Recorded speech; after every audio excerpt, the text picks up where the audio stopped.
하나님 아버지 은혜를 감사합니다. 우리에게 주신 귀한 시간을 통해 기도로 나갑니다. 말씀을 통해 깨닫게 하시고 또 아버지 하나님께 온전히 아뢰는 우리들 되게 하옵소서. 예수님 이름으로 기도드립니다. 아멘. 찬송가 287장 하나님께 찬양드립니다. 예수 앞에 나오면 죄사함 받으며 주의 품에 안기어 편히 쉬리라. 우리 주만 믿으면 모두 구원 얻으며 영생 복락 면류관 확실히 받겠네. 예수 앞에 나와서 은총을 받으며 마음의 기쁨 넘치어 감사하리라. 우리 주만 믿으며 모두 구원 얻으며 영생 복락 면류관 확실히 받겠네. 예수 앞에 설 때에 흰 옷을 입으며 밝고 빛난 내 집에 길이 살리라. 우리 주만 믿으면 모두 구원 얻으며 영생 복락 면류관 확실히 받겠네.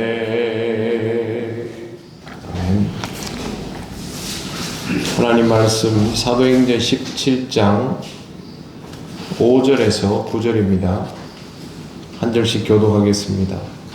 그러나 유대인들은 시기하여 저자의 어떤 불량한 사람을 데리고 떼를 지어 성을 소동하게 하여 야손의 집에 침입하여 그들을 백성에게 끌어내려고 찾았으나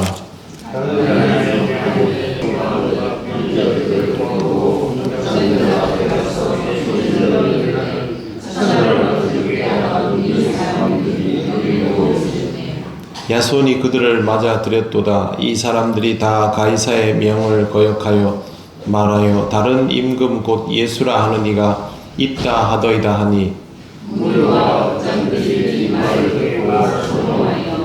같이 읽겠습니다. 야손과 그 나머지 사람들에게 보석금을 받고 놓아주니라. 아멘. 바울 일행을 색출하기 위해 야손의 집을 찾은 유대인들은 바울을 일행을 찾지 못하자 급기야 야손과 형제들을 잡아서 읍장에 끌고 갑니다. 그리고 거기서도 이제 난동을 부립니다. 이렇게 막 난동을 부리면 읍장들은 이 문제를 해결해 줘야 하는 일종의 민원 처리 같은 입장이 돼버리는 것이죠. 6절과 7절을 보시면 발견하지 못하며 야손과 및 형제들을 끌고 읍장들 앞에 가서 소리질러 이르되 천하를 어지럽게 하던 이 사람들이 여기도 이름에 야손이 그들을 맞아들였도다. 야손 일가를 잡아들인 이유는 바울 일행을 받아들였기 때문입니다. 7절 하반절을 보면 가관입니다. 이 사람들이 다 가이사의 명을 거역하여 말하되 다른 임금 곧 예수라 하는 이가 있다 하더이다 하니 바울 일행의 죄목은 가이사의 명을 거역한 것인데 당시에 가이사의 명이 있기는 했습니다. 여기에 가이사라고 하면 사람 이름을 말하는 것이 아니고 황제를 지칭하는 단어입니다. 그렇기 때문에 사실은 이게 황제가 정확히 누구인지는 모릅니다. 모르는데 바울 시대의 황제를 글라우디오였다라고 우리가 보통 해석을 하는데 글라우디오가 유대인들에게 내려놓은 그 추방령이 있습니다. 근데 지금 바울과 실라에게는 추방령이 죄목이 아닙니다. 바울과 신라에 붙어 있는 죄목은 뭐냐 하면 다른 임금을 주장한다라는 거죠. 예수라는 다른 임금입니다. 추방령이 문제가 되는 시절이면 그냥 쫓아내면 됩니다. 그리고 그 정도면 뭐 그냥 심각하지 않게 끝날 수 있습니다. 하지만 다른 임금 예수 이렇게 하면 얘기가 달라집니다. 이거는 반란이죠, 반란. 반역자가 되는 것이죠. 국가 체제에 반하는 그런 게 됩니다. 로마 황제 치세에서 이렇게 하는 것은 굉장히 위험합니다. 역사 드라마 보시면 조선시대 같은 경우에 왕자들 중에 좀 특출난 왕자가 있으면 사대부들이 좀 불편해하면서 이 왕자를 죽이려고 하거나 아니면 임금이 직접 왕자를 견제할 때 보면 죄목을 딱 씌우는 게 이제 내란죄, 반란죄를 죄목을 씌우면 이거는 뭐 어떻게 할 방법이 없습니다. 거기 걸리면 죽여야 상황이 끝납니다.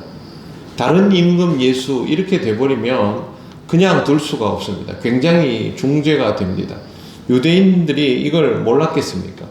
유대인들은 지금 이 사람들을 단순히 추방하는 정도로 끝낼 마음이 아닌 것이죠. 굉장히 일을 크게 만들어 가지고 상황을 심각하게 해서 자기들이 보통 이런 사람들을 보면 유대 사회에서는 그냥 집단으로 해가지고 돌로 때려 죽이거나 뭐 이런 식으로 하려 들지 않습니까? 근데 본인들에게는 사형을 할 수 있는 권한이 없지요. 루스드라에서도 바울이 그런 경우를 당하지 않습니까? 굳이 유대 회당에 가서 복음을 계속 전하는 이 유랑 전도사들도 대단한 사람들이고, 이런 유랑 전도사들이 오면 무슨 발작 버튼 눌린 것처럼 어떻게든 죽이려고 하는 유대인들도 참 대단한 사람들입니다. 여기에 나오는 유대인들도 그렇게 마음을 먹었기 때문에 이런 죄목을 씌우는 것이죠. 유대인들이 지금 얼마나 강수를 두고 있는지 알 수가 있습니다. 근데 이게 성립이 안 됩니다. 다른 임금 예수면 예수가 이 땅에 있어야 된다는 말 아닙니까? 근데 예수님은 지금 부활 승천하시고 이 땅에 계시지도 않죠. 그렇기 때문에 이거는 이렇게 들춰내면 예수가 어디 있느냐 이러면 없지요. 그렇기 때문에 성립되지 않는 겁니다. 그걸 알고도 유대인들은 굳이 이렇게 하는 것입니다. 이렇게 해서 소동을 최대한 일으켜서 자기들 그 동네 안에서 앞으로도 이런 일들이 일어나지 않도록 그것까지 다 포함을 하고 있는 것입니다. 이 일로 인하여 난리가 났습니다. 8절에 보시면 무리와 읍장들이 이 말을 듣고 소동하여, 소동했다라는 말은 그냥 죄인을 잡아왔습니다. 그러니 죄인에 대해서 신문해 주십시오 정도가 아니고 정말 큰일 났구나, 이거 어떻게 하면 좋지, 이렇게 된 겁니다. 그렇게 해서 결국에는 야손 일가를 잡아들일 수밖에 없게 되었습니다. 실질적인 증거는 없는데 바울 일행을 잡을 수 없으니까 야손 일가를 잡아다 놓고 소동을 일으켜서 온 동네가 시끄럽도록 해서 읍장들로 하여금 이 일에 대해서 어떻게든 이제 처리를 하도록 요구를 한 것이죠. 9절을 보십시오. 야손과 일행에게 보석금을 받아서 놓아주었다고 되어 있습니다. 이렇게 놓아줄 때는 그냥 놓아주지 않습니다. 더 이상 문제를 만들지 마라 하는 단서를 달고 놓아주게 되어 있습니다. 유대인들은 무조건 자기들에게 유리할 수 있는 모든 상황들을 지금 만들어 놓고 최소한 이 정도는 확보를 했다는 것이죠. 야손을 풀어주면 야손이 다시 바울을 만나게 될 텐데, 그러면 야손은 당신들이 여기서 돌아다니면 우리는 또 잡혀갑니다. 아니면 보석금은 당시 돌려받게 되어 있습니다. 시간이 지나면 돌려받을 수 없게 됩니다. 또 우리가 불이익을 당할 수 있습니다. 등등의 이야기를 바울에게 하도록 만든 것입니다. 이렇게 해서 바울은 결국 데살로니가에 더 머물지 못하고 떠나게 됩니다.